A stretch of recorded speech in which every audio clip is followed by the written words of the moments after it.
Well, thank you guys for taking time to talk to us again. Our first question is this: will you speak to situations that are less obviously predatorial, like teens dating, college students abusing alcohol, becoming sexually involved? How do we help people identify and process manipulation, abuse, assault when it appears consensual? Raise your hand and I'll pass the mic.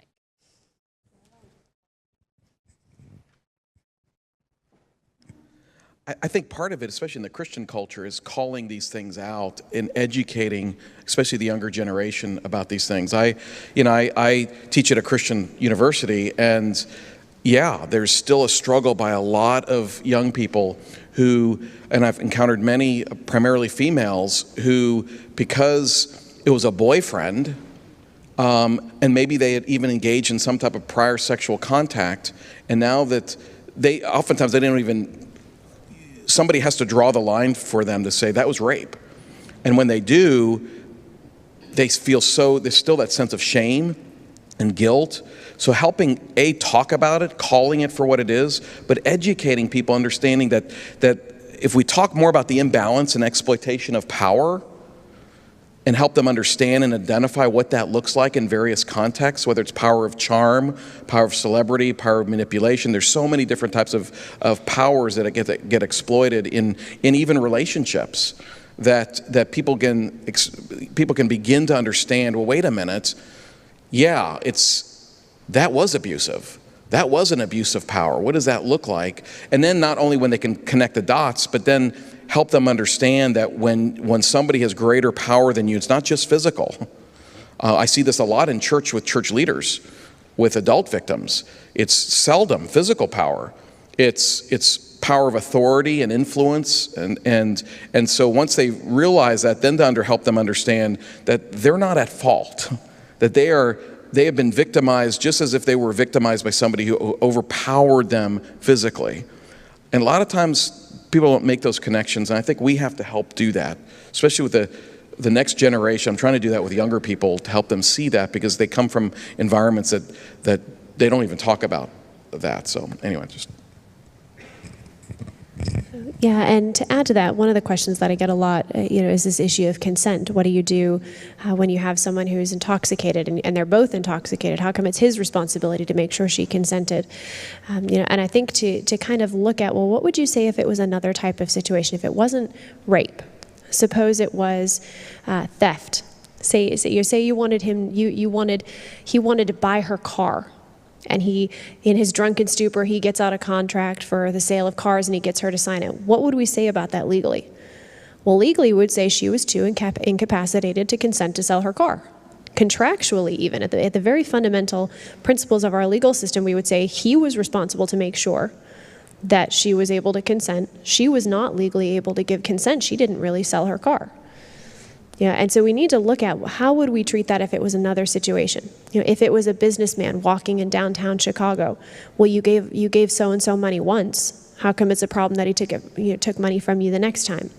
What would we do if it was some other type of crime? And start to think through the consistency of our application, because the way we treat sexual assault is not consistent with the way we treat other crimes. Nobody looks at the rich businessman and says, you deserve to get robbed because you were wearing clothes that showed how much wealth you had. We don't say that. So we need to be consistent in our application, and sometimes helping people understand and taking something that they're going to intrinsically have the right response to and saying, it's just like that, can help them navigate these issues of consent and power dynamics and intoxication.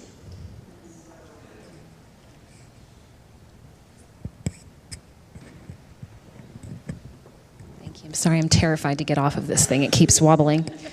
Our next question: how would you go about creating, nurturing, and sustaining a healthy church culture in place of a toxic, unhealthy church culture? How do we make the big transition?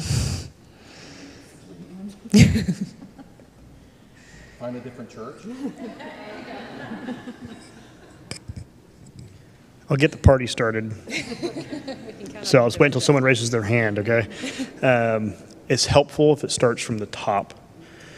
If you have the top leadership with narcissistic lack of self-awareness, self-aggrandizing, if you look at the pastors and think of Ezekiel 34, the shepherds who kill the sheep to eat them, as opposed to the shepherds who lay down their life. That's a good place to start, is with leadership. But a good leader can't just change the whole DNA. It's significant, but it needs to be perpetual cultural shift through preaching, teaching, the way leadership is done. You need to make healthy ways normal, not dysfunction normal, and that takes a lot more work and a lot of intentionality, thinking strategically about how language is used, how children are treated, how women are treated, how men who don't fit the American toxic masculinity, hegemonic masculinity is the phrase for it, are treated. That's one way. How do those who don't fit the norm of privilege? That'll be one way, one indication of how you can help change a culture. On the way back, just 30 seconds, there's Martin Luther talked about the difference between a theology of the cross and a theology of glory. Carl Trueman, who as a professor at, I forget where he is now, Grove City College, wrote an article about how the theology of glory versus the theology of a cross influences leadership in a church and a culture in a church. If you have a theology of glory, it's the biggest, the brightest, and the best. It's the shock value of personality and prestige. When you think of a theology of the cross, it is the least, the lost, and the little. And so it's a way of thinking about everything. So there's specific things, preaching, liturgy, prayer, programs, but it's not so much just making sure all of those are part of the DNA, but it's the way everything put together. Is it in the trajectory of a theology of the cross, or is it in a trajectory of a theology of glory? So that I found his blogs and articles about that with regard to church leadership really helpful for answering that question. I think that this is one of the things that makes tackling this topic so incredibly overwhelming for so many people. It's not just one particular thing that causes sexual assault or sexual abuse. It's a symptom of a variety of different irregularities, imbalances, to borrow Rachel's word, that we have to tackle almost simultaneously in order to even begin to undo it. And it can become very, very overwhelming. And in addition to that, we haven't the language even to articulate what constitutes, in some instances, to Boz's point, sexual assault, sexual abuse.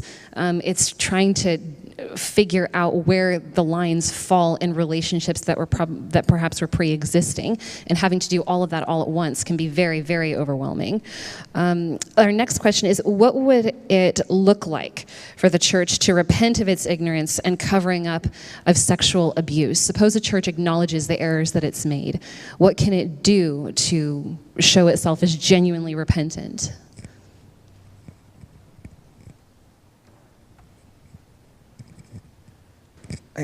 I think there's not one thing, though I think a church should be prepared, if it needs to expend itself even to the point of closing its doors, to do the right thing.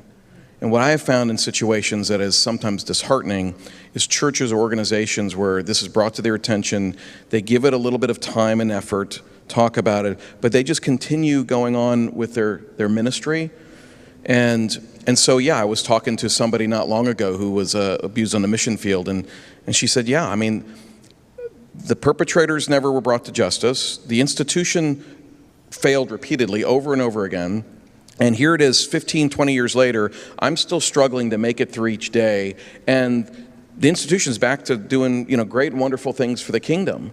And that's just that example, that's another person laying on the side of the road, where I had hoped, if you have to spend the rest of your existence as an institution demonstrating repentance by expending yourself in a variety of different ways, even if it resulted in the fact that you had to shut the doors, so be it.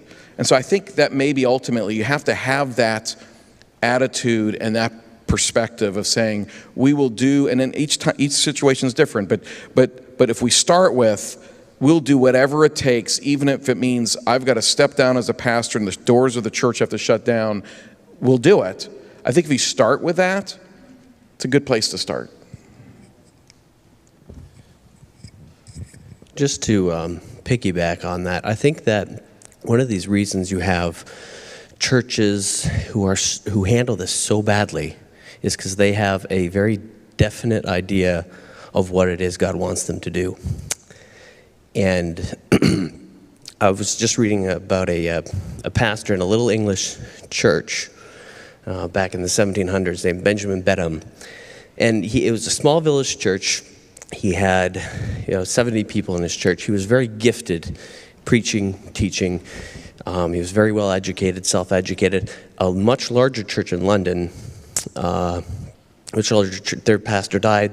They called him and they said, "You will have greater opportunity here in this big church to do great things for God's kingdom."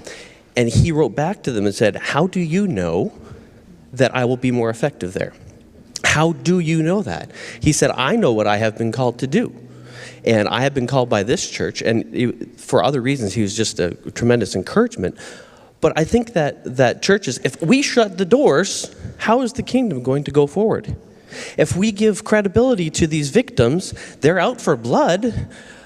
And so they say, "I am the most important person here. If this institution shuts down, how will the kingdom survive?"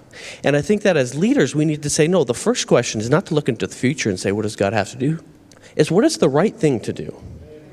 What is the right thing to do? If it causes our church to shut down, then is it the right thing to do? And the thing that I think a lot of pastors, they have this fear that, the victims are out to get them. They want to see the church. I have yet to see a victim in a church that would not love to work with, to have their voice heard, and to be a blessing to these churches, and to help these institutions in not a vindictive, angry way, but because they want to help. And so I think that if the first question that needs to be asked is, what is the right thing to do? And you leave the other things in God's hand.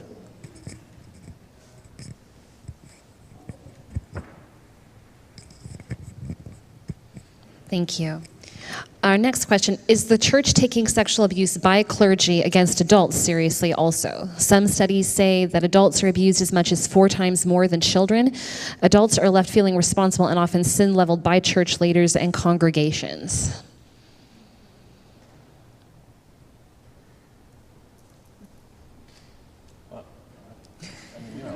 The lawyer will always speak if nobody else talks.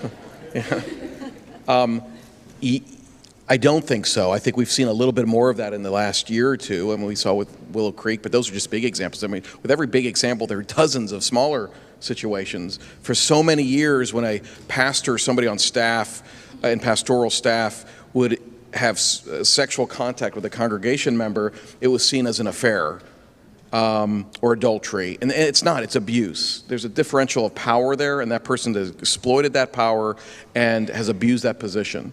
And what I've seen too inside the church is pastors know that dynamic, or leaders know that when they engage in that type of abuse, they can keep that victim silent by shaming them and helping them, or trying to help them see or buy the lie that they are just as at fault as the pastor. And so what you end up and they know that. They know for the most part that the woman will stay quiet because she's so incredibly shamed, and they have fueled that shame. So even in some of the situations we've dealt with, I've talked to grown women who, it's been 10 years or 15 years, and they'll say, my husband and family don't even know. And so I can never say anything. And that pastor knew that. That was what propelled him to continue engaging in that behavior. And so what ends up happening, we saw that with Bill Hybels, is once they do start stepping forward, and you have a choir of voices, and women begin to realize, oh, wait a minute, this was abuse, and they're empowered to step forward, then you see, that the light turns on and it gets exposed. But I think by and large, we've not even begun to see the repercussions of the widespread abuse of mostly women by male pastors, but it's not just that, throughout the church. And so that is yet to come as we continue to be sanctified. This year we had something within the publishing industry. The #1 read article in Publishers Weekly, Religion Bookline, was something that I had the privilege of being a part of, and that was exposing predators in the Christian publishing industry, and it's rampant. And you know, I've experienced it too. And as a sexual abuse victim, I thought I should have known better, right?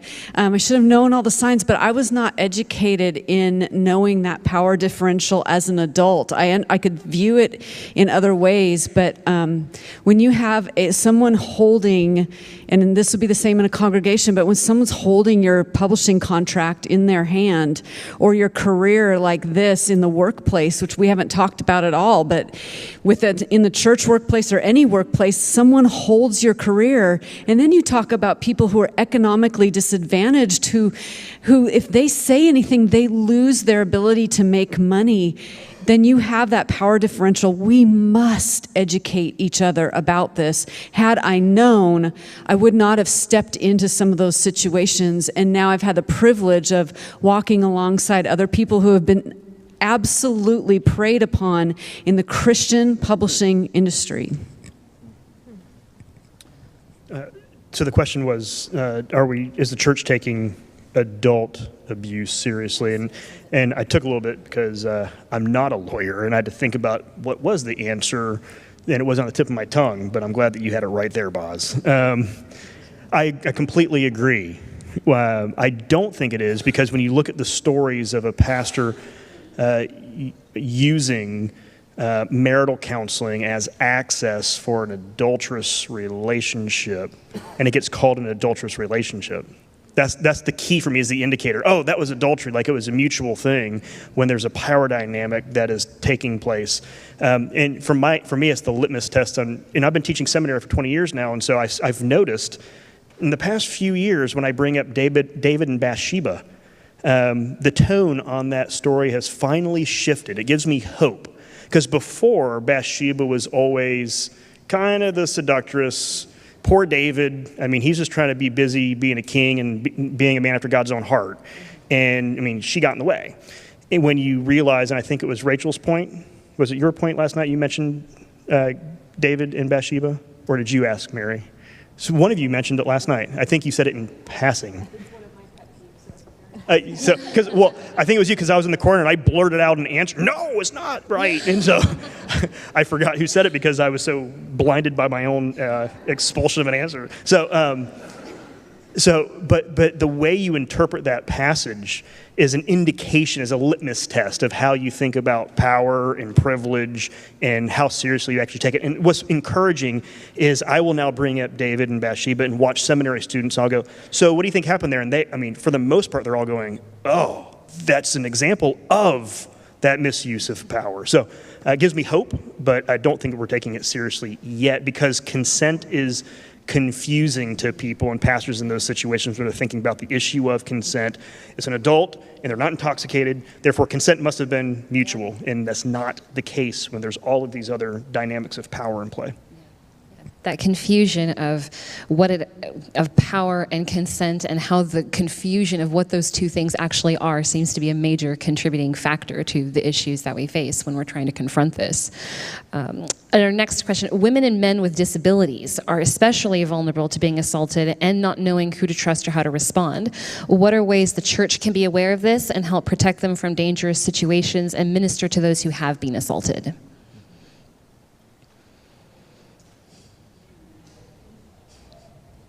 If you guys are able to stump this group, then you're asking some serious questions. Good for you for thinking about it.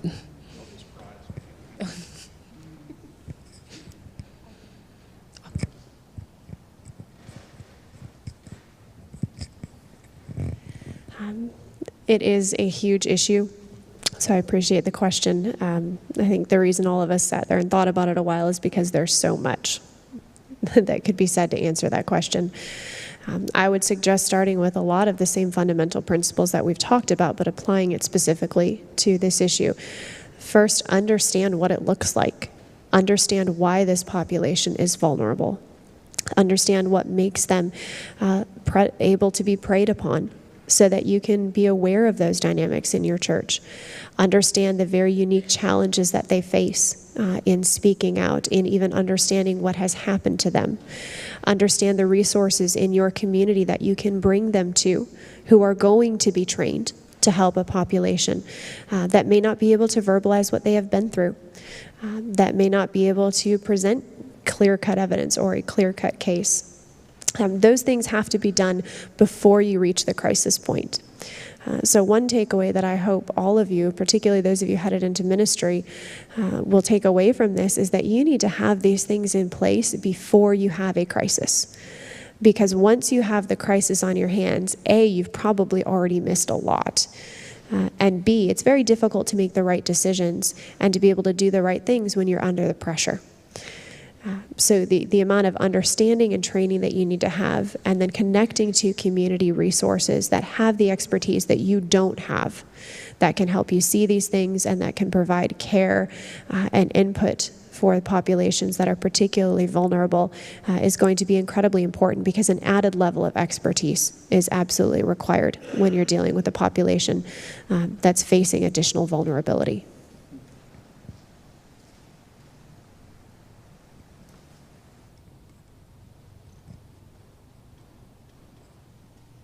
Justin, this next question is for you.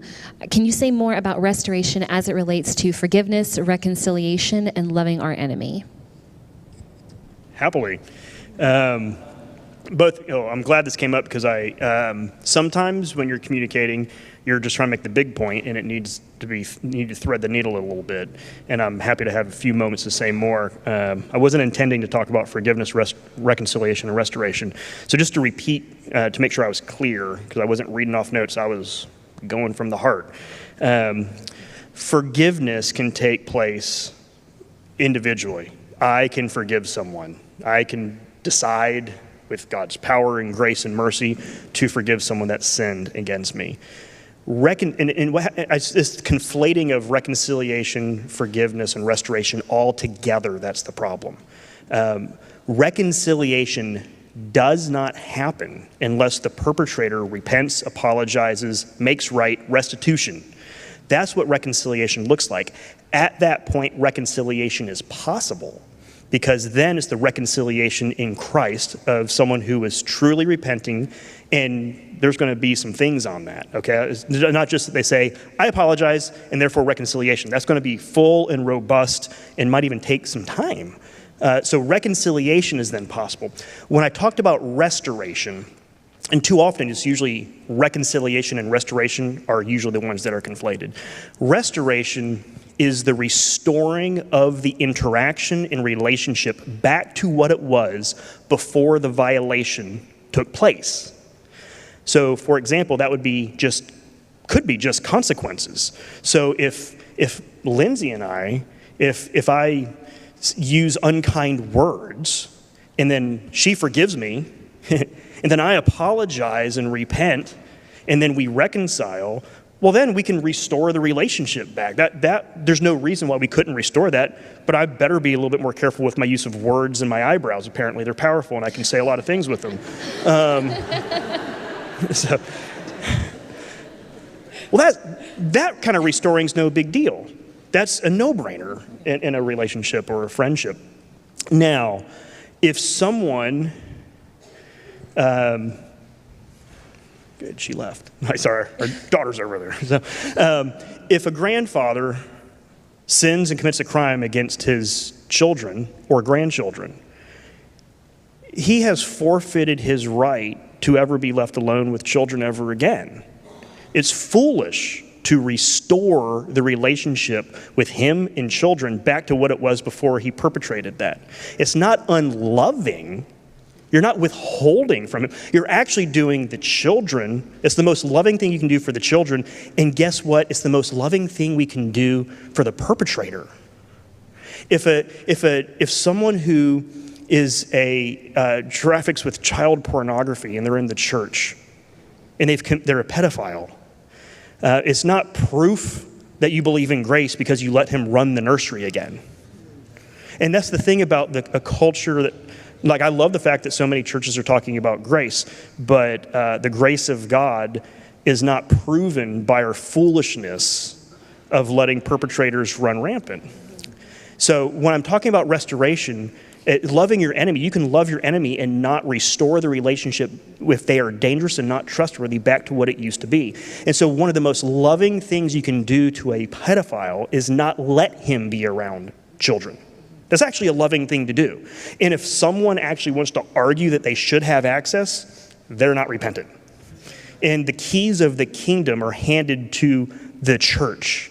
And so it's the authority and the responsibility of the church to speak authoritatively on what forgiveness looks like and doesn't look like. So that's what I was intending with the loving of your enemy and restoration. It is not unloving to have boundaries for the safety of all, even including the perpetrator. And Rachel, this next one is for you. How can I as a husband serve my wife as she suffers from PTSD and trauma? And what can I do to help our pastors understand her suffering better?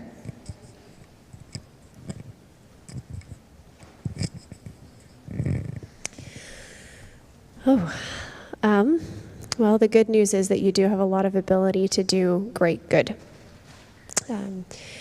In terms of helping educate your pastors, there are some resources that I would recommend for everyone to look at. Diane Langberg's work, I think, is some of the best out there. She's a Christian psychologist.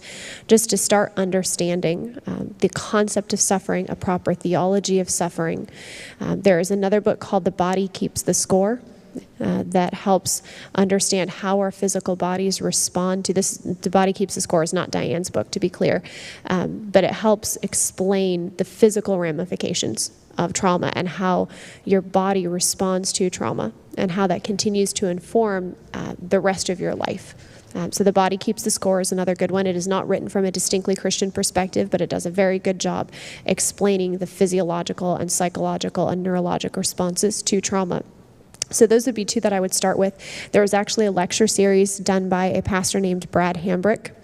And if you Google, I can never remember the exact title, but if you Google Brad Hambrick and something like Hope and Restoration After Sexual Abuse, it's a 3-hour video series that he did for his congregation on sexual assault. And he does a very good job explaining, particularly for childhood abuse survivors, but a lot of the concepts overlap, how abuse reshapes your perception of reality, the idea of a flashback, PTSD, and it's only 3 hours long total. So that's usually actually where I point people to start, because it is the fastest way to get kind of a bird's eye overview of trauma and even the hope that the gospel brings, but the amount of damage that is done, how it shapes your perception, your reality, all of that. And then Brad links to a lot of these other resources, The Body Keeps the Score, Diane Langberg's work. So I think that's a great starting point. For the husband, as he's walking through with his wife, a great deal of patience is required. Realize that your wife loves you and you two are not the enemy. You are grieving this loss together. You are both suffering the consequences of this together. This is not a combative thing. I would spend a lot of time having some of these discussions outside of a flashback or a response. Before that happens, take some time to sit down and say, what is going through your mind when this happens? Help me understand what's happening. Help me understand what sorts of things are triggering to you. When this happens, what is most helpful for you?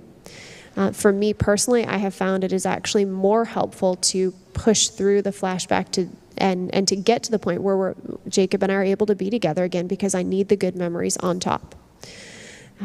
And that can seem very counterintuitive to a survivor, but this takes a lot of time. And so being willing to sit together and retrain the body's responses, retrain the body's memories within the purview of what your wife is able to handle at that point in time. And to do what you can to keep the good memories on top, to have safe physical interactions, and to have very open communication outside of the flashbacks, to even put together an action plan for what you do when those things arise, I think is very important. You want to add anything to that? Yeah, and I think that the key to this is patience, and as Rachel said, remembering you're not fighting her. you need to communicate. I think that's just the biggest thing. You need to talk about it, and not at the point, as you said, when you're angry or frustrated, but in a calm and neutral time where you can both just talk and try to understand each other, where they're coming from, and what it is that you can do during those times that would be helpful, and especially communicate that you are not doing it because you want her fixed for your benefit, but it's because you love her and you want to be with her. So tone is everything, and you communicate a lot with what you are getting frustrated at and when you get frustrated at it. So just bathe all your interactions in prayer. And if you have frustrations, don't talk to her about them. Find someone, a confidant that you can trust, who is going to point you in the right direction. But your words, if you speak harmful, cutting words out of frustration, it's human to do that. But in this case, it can be very, very hard.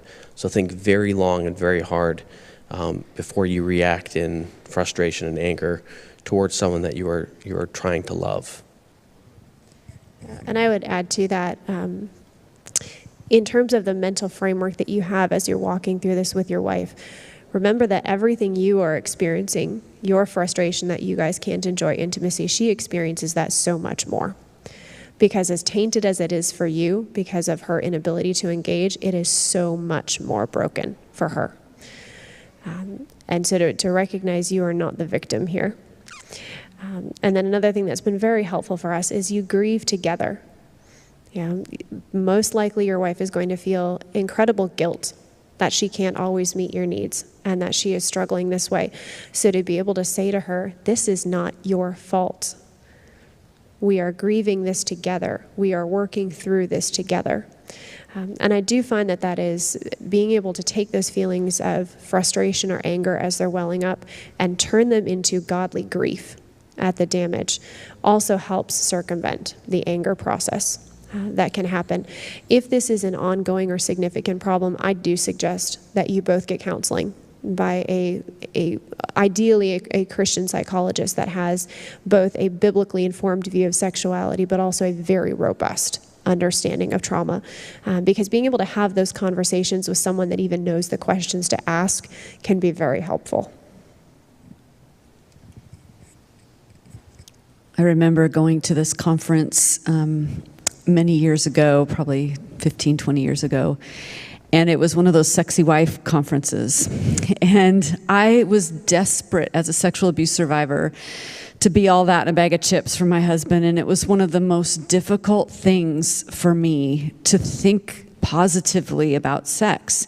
And I've counseled so many women and even men, not in counseling, but I've talked to men who have had this experience, and they don't want to have this barrier, but they do.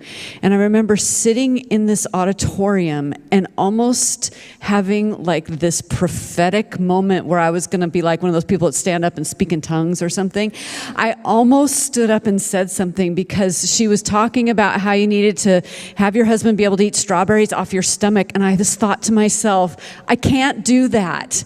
And I looked around the room and I thought about all those women who were dying inside, thinking, I can barely think about having sex. I can barely make myself do it.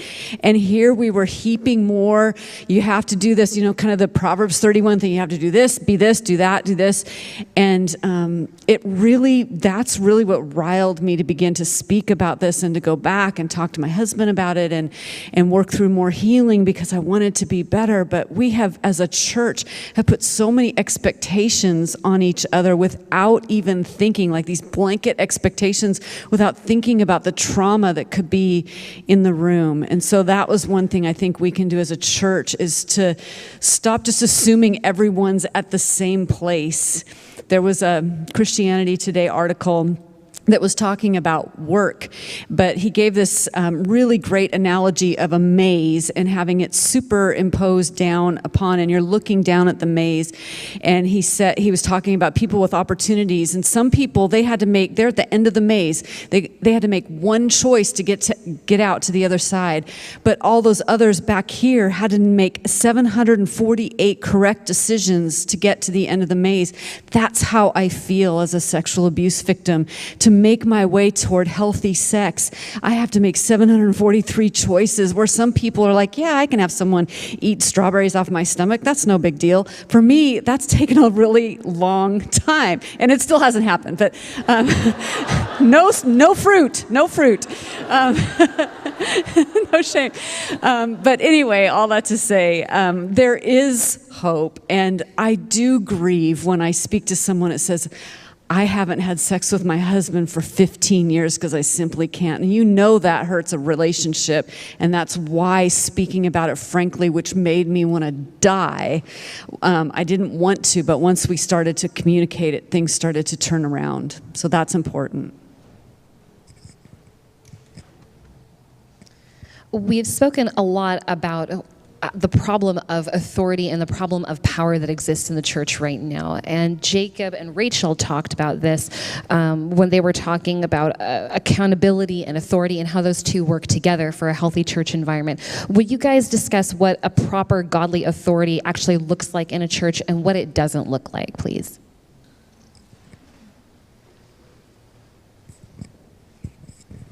Going to go to you. Well, no, I just want to, I think we have to take a long, hard look at our church authority structures. I mean, when the stories came out about the Southern Baptist Convention, and again, it's stuff we've been seeing for years, and it's not just them, but when those came out, there's a lot of conversations I had with leaders about, what do we got to do as policies and procedures, and we got to do trainings, and I said, I actually think that's important stuff, but I think there's something much more profound that needs to be done. And that is, you got to take a step back and go, what kind of system can foster this type of systemic abuse for so long? And maybe we've just got it backwards. Like, we have this view of, and this is controversial, but all these men in charge. And, I went to a denominational gathering of my denomination, and I remember texting my wife going, this is so bizarre. One entire gender is missing. And we can talk about, I'm no longer an elder there, so it's good, but I mean, I'm just, there's something, if you're going to be in a church setting or a church polity that just wants or just authorizes men in leadership, then my goodness, we can have a debate, but are the women being invited to the session meetings? Are they being given a seat at the table to talk? Or is it what happened in my session meetings? Well, I'll talk to my wife about that. Almost like you're diminishing the value of that person and that gender until we get to the point in our churches today. I'm not saying that's the sum total of our problem, but I think it's a symptom of saying we got to take a step back and go, how are we doing this whole leadership thing in churches? Because it's really rotten. And it's going to require people who are in leadership and power to give it up. And good luck. People don't give up power voluntarily.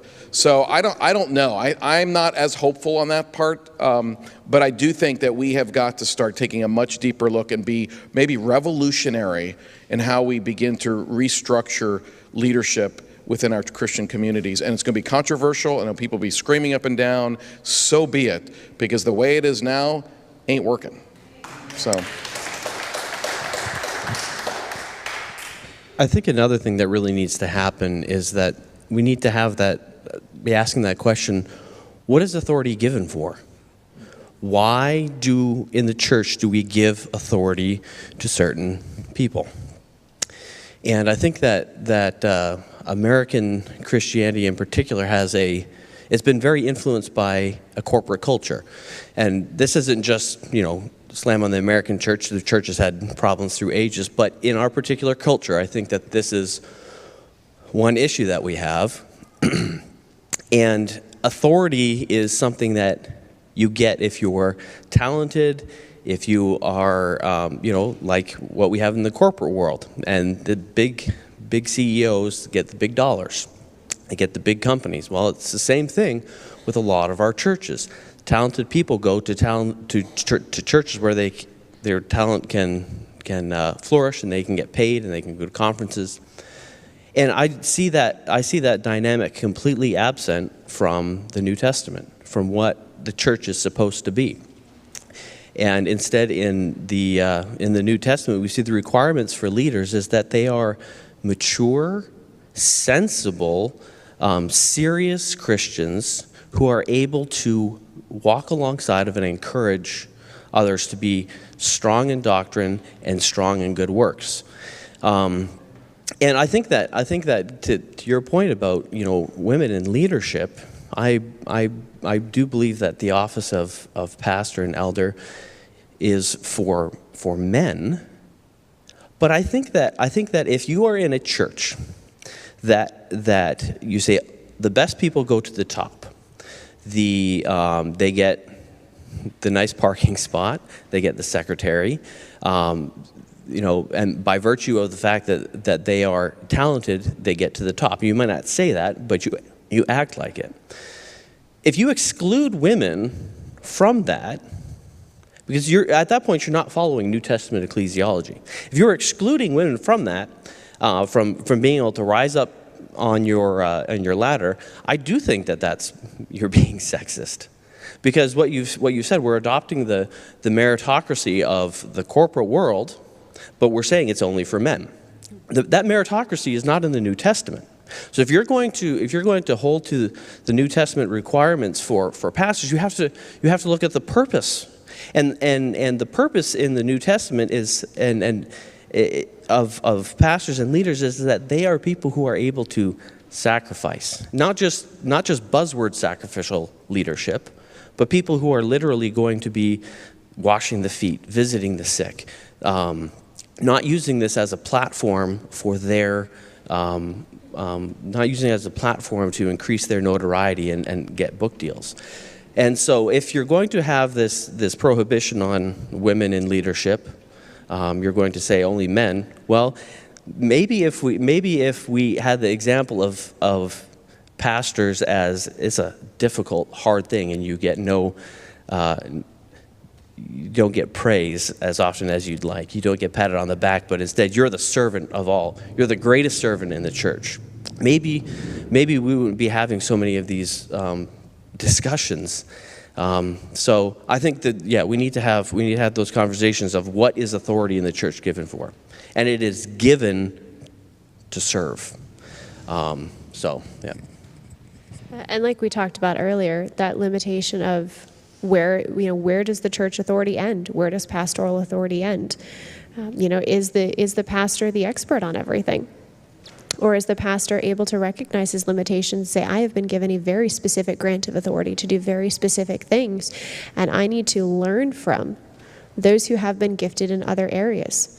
And like Boz was saying, are you listening to female voices in your church? Are you listening to the women? Can you, as a pastor, say, I don't understand all of these dynamics. I need to learn from women who do? Can you, as a pastor, say, I am not an attorney, but I have attorneys in my church who are female who understand evidence better than I do. I need to sit down and listen to them.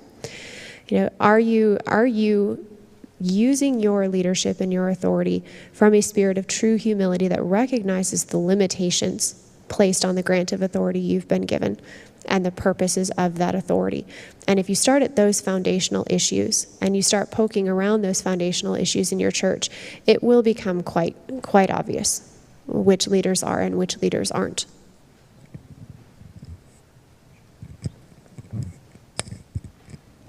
When in the past 5 years or so, there have been some big name pastors who are no longer pastors for at least a few more years. They'll come back. We want our celebrities back. And I remember one blogger, I don't remember who the name was, said, so-and-so needs a bishop. Well, I'm an Episcopalian, and I'm not arguing over polity, would never do that. That's not what I'm doing on this statement. But what a bishop does is pastoral oversight over the other pastors. Now, if you have a bad bishop, then it wreaks havoc. So the system doesn't work unless the character's there in the system. I could serve in numerous types of systems. Again, this is not the polity conversation. That's not even my fight. But there is something to having, so where I work directly for a bishop who is the pastor of the pastors of the 85 churches. And when I see both the hard conversations with pastors who need to be brought in, they need some railings given to them, but then the pastoral care for those pastors. It's really the pastor for the pastors. If bishop is, I got the biggest staff and I can hurt you with it, then that's just a misuse of power. But if the pastor uses that role for pastoring the others, that's been really helpful. But the thing about that so-and-so needs a bishop is a lot of the ways we do this, the big megachurch or even the small ones, I mean, it does not matter on size. We don't want to moralize size on this. But what's happening is when you set up the churches to have external board governance. I mean, the most asinine thing churches are doing are forming it like corporations at this point, where they have all their buddies on the board who are getting paid $10,000, $15,000 a pop to go to each other's conference. And they have, it's the good old boy club at the highest level possible. It's disgusting to watch, there's different biblical options for polity. You can do some type of congregational networking, that's fine. You can do presbytery, synods, or dioceses, some type of structure where there's accountability. External board governance of a bunch of good old boys is just playing the game all over again of the good old boys club. And that's actually done mostly to avoid accountability for the most part. And I'm sure there's probably some good use of it, but I'll wait until I can actually see that done well before I give a nod to it. We are at time, unfortunately, so thank you all very, very much for sharing both your wisdom and your encouragement with us. We're very grateful to you for it. Thank you.